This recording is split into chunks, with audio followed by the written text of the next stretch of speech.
Airport மூர்த்தி sir, இப்போ என்னன்னா குடி நோயாளிகளை தமிழகம் அதிகமாக பெற்றிருக்கிறது.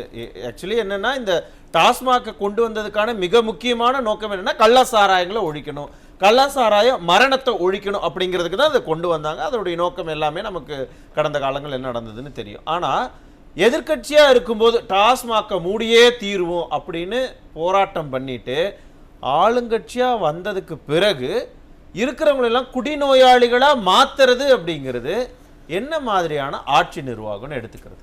அதாவது 22ல் 80 லட்சம் பேர், 23ல் 90 லட்சம் பேர், 24 25ல் 1,18 லட்சம் பேர். வளர்ச்சி பாதையை நோக்கி தானே போகுது. ஏன் அது நீங்கள் உங்களுக்கு என்ன வருத்தம் பாருங்க. போதைப் பொருள் நோயாளிகள் வரது வளர்ச்சியா சார் உங்களுக்கு? சார் முன்னணியில் இதுதானா உங்க வளர்ச்சி? சார் பின்னோக்கி வரல சார். 80லேருந்து 70லேருந்து 80லேருந்து 70 வந்தால் தானே வளர்ச்சி இல்லைன்னு பார்க்கலாம் சார். ஒரு ஜிடிபியில் நம்ம 6லேருந்து 8% போயிருக்கோம், 8லேருந்து 10% போயிருக்கோம். 70 பெருசா 80 பெருசா சார்?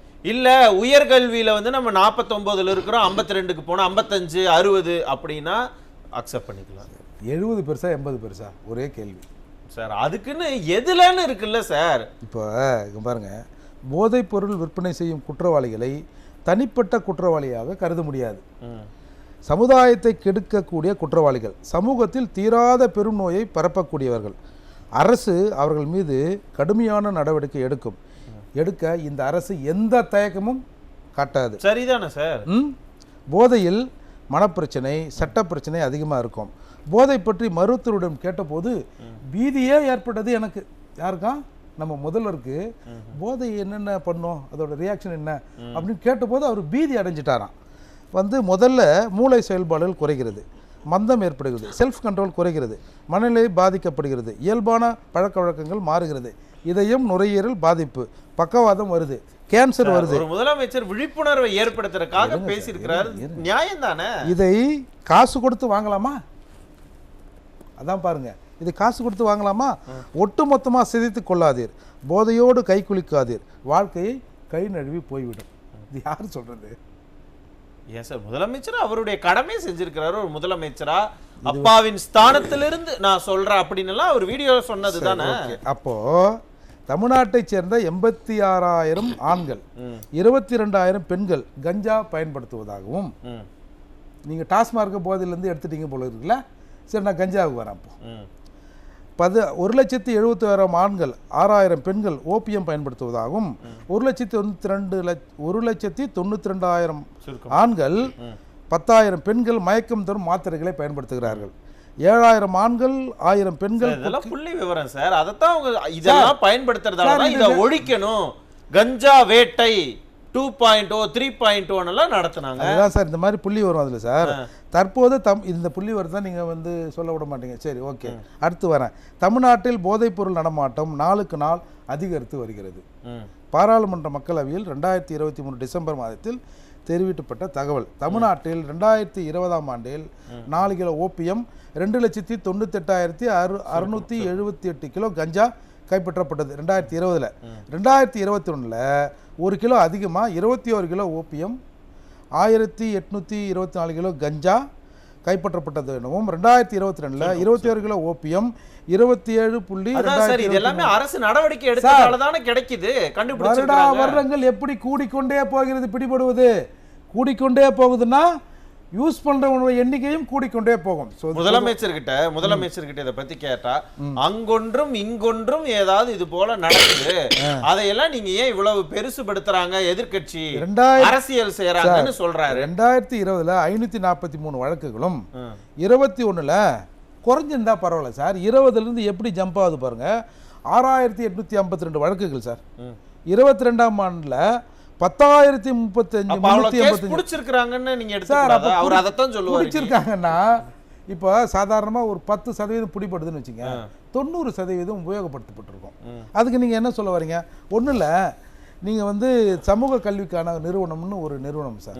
அவங்க சென்னை, திருவண்ணாமலை, நீலகிரியில் ஒரு 168 பள்ளியில் 3,021 மாணவ மாணவிகளை ஒரு சென்சஸ் எடுக்கிறாங்க. அதில் 10% கஞ்சா, 12ஆம் வகுப்புக்குள்ளே இருக்கிற மாணவ மாணவிகள், 22% புகையிலை, 20% மது, 13% ஒயிட்னர் ரப்பர் சொல்யூஷன், 29 மற்ற போதைகள். இது எப்படி சார் இது வரும்? அப்ப நீங்க ஒண்ணு சொல்லுங்களேன். இப்ப இந்த மதுவே எடுத்துக்கிறோமே, ஒண்ணுன்னா வருவோம். இந்த மதுவை குடி நோயாளிகளை கட்டுப்படுத்த முடியாதா, குறைக்க முடியாதா? சார் உங்களுக்கு மது போதைனே தெரியலையே, அதான பிரச்சனை. எது போதை அப்படிங்கறத பத்தி நம்ம விரிவாக பேசலாம். அதுக்கு ஏர்போர்ட் முத்து சார் ரொம்ப சுருக்கமாக இப்ப இதே மாதிரி ஒரு வருஷமும் கிட்டத்தட்ட 20 லட்சம் 30 லட்சம் அதிகமாகிக்கிட்டே போனாங்க அப்படின்னா எதை நோக்கி தமிழ்நாடு நகரும் அப்படின்னு எடுத்துக்கலாம். தமிழ்நாடு நல்லா இருக்கிற மாதிரி இருக்கும், தமிழர்கள் தள்ளாடுவாங்க, அவ்வளவுதான். தமிழகமும் தள்ளாடும்ல? தமிழகம் தள்ளாடாது. அரசு நடத்துவதில் கிட்டத்தட்ட 19% இந்த பணத்திலிருந்து தான் நாங்கள் வந்து கவர்மெண்ட்டை நடத்துகிறோம். அரசுக்கு வருவாய் வருதுங்கிறதுக்காக கெட்டது செஞ்சு வருவாய் பண்ணா அது என்ன சார்? அது நியாயமா? பாதிக்கப்படுறது மக்கள் தானே. அந்த வருவாயை யாருக்கு நீங்க செலவு பண்ண போறீங்க? மக்களுக்கு தானே. ஃபார் எக்ஸாம்பிள் இந்த சைக்கிள் திருடுறாங்கல்ல, அவங்க வேற எதுவுமே திருட மாட்டாங்க. ஒரு பைக் இருந்தால் கூட எடுக்க மாட்டாங்க. பைக்கு திருடுறவங்க ஒரு காரு சாவியோட இருந்தால் கூட எடுக்க மாட்டாங்க. அவங்களுக்கு தெரிஞ்ச வேலையை அவங்க செய்வாங்க. இது போய் நீங்க வந்து என்ன சொல்ல வரீங்க? இல்ல எனக்கு புரியுதோ இல்லையோ மக்களுக்கு புரிஞ்சிடும். நன்றி நன்றி, போதும் சார். இதுக்கு மேல நீங்க பேசி அப்புறம் நீங்க தான் அதை வந்து பிரதிபலன்களை அப்புறம் நீங்க தான் அனுபவிங்க. தெரிஞ்ச வேலையை செய்யறாங்கன்னு சொல்றேன். புரியுது சார். அரசு வந்து நான் தமிழ்நாட்டை நடத்துவதற்கு நாங்க சாராயம் வித்தாதான், போதைப்பொருள் இந்த மாதிரியான விஷயங்களை வித்தாதான் அரசு நடக்கும்ன்ற நிலையில நான் வந்து நடுத்தரில் விட முடியுமா? நான் ஒரு அப்பா, என் பிள்ளைக்கு வந்து நான் சோறு போடாம விட முடியுமா சார்? அதுக்குன்னு அந்த பிள்ளை வந்து தப்பு பண்ணுனா அதை கூட கண்டிக்காம தவறான வழியில பணம் ஈட்டி நீங்க குடித்த பிறகு உங்கள் கல்லீரல் பாதிக்கப்பட்டால் கல்லீரல் சிறப்பு சிகிச்சையை நான் தொடங்கலாம், என் மேல நீங்க தப்பு சொல்லலாம். ஒவ்வொரு மாவட்ட தலைநகர மருத்துவமனைகளில் இன்றைக்கு கல்லீரல் சிறப்பு பிரிவு தொடங்கி இருக்குமா இல்லையா? நான் அம்போன்னு விட்டுட்டேன். இதுக்காகத்தான் அதுவா? வேற எதுக்கு? நன்றி சார், ரொம்ப நன்றி சார். இதற்கு தீர்வு இருக்கா இல்லையா சார்? தமிழ்நாடு முழுக்க 20 இடங்களில் போதை மீட்பு மையங்கள் அமைத்து சிகிச்சை அளிக்கப்படுவதா அரசு சொல்லுது. இப்ப அண்மையில இன்னும் கூடுதலா ஒரு 25 மையங்கள் அமைக்க போறதா சொன்னாங்க. அப்போ இதுதான் உண்மை சார். மதுரை உயர்நீதிமன்ற கிளையிலே பள்ளி மாணவர்கள் சீரடியோடு மது அருந்துகிற புகைப்படம் வருது, நீ உரிய நடவடிக்கை எடுக்கலன்னா இந்த விற்பனையை தடை செய்ய நேரிடும்னு நீதிமன்றம் சொல்லிச்சா இல்லையா? என்ன பண்ணீங்க சார்? இவங்களோட இந்த மது ஒழிப்பு எப்படி தெரியுங்களா? இப்போ மது ஒழிப்பு மாநாட்டில் போய் சொன்னாங்கல்ல, குடிக்கிறவங்களா பார்த்து நிப்பாட்டிட்டா நாங்கள் வந்து பிஸ்னஸ் இல்லைன்னா நாங்கள் கடையை மூடுறோம். இவ்வளோதான் இவங்களோட மது ஒழிப்பு. இருங்க, அதாவது இன்னொன்று, இவங்க மது ஒழிப்புன்றது நடவடிக்கை எப்படி தெரியுமா? பள்ளி கல்லூரிகளில் வந்து கட்டுரை போட்டி நடத்துறது, பேச்சு போட்டி நடத்துறது, சுவரட்டி ஓட்டுறது, அப்புறம் வந்து குழு கலந்துரையாடல் பண்ணி விழிப்புணர்வு பண்ணுறது, தெரு நாடகம், கருத்தரங்க, விழிப்புணர்வு, பொதுமக்களுக்கு டிஷர்ட் கொடுக்குறாங்களாம், குடிக்காதீங்க குடிக்காதீங்க அப்படின்னு டிஷர்ட் கொடுக்குறாங்களாம். அப்புறம் வந்து பயணப்பை கொடுக்குறது, இந்த மாதிரி தான் சார். இதை விட இன்னொரு சிறப்பாக முத்துசாமி அவர்கள் டாஸ்மார்க்கின் அமைச்சராக இருந்தபொழுது ஒன்றை சொன்னார். புதுசாக டாஸ்மார்க்கு வருபவர்களை கண்டுபிடித்து அவர்களுக்கு குடிப்பழக்கம் கேடு விளைவிக்கும் என்று டாஸ்மார்க்கில் மது விற்பனை செய்பவர்கள் அறிவுரை கூறுவார்கள். என்ன சார் இது? இது எதனா டிடெக்டரா? புதுசாக வராரா?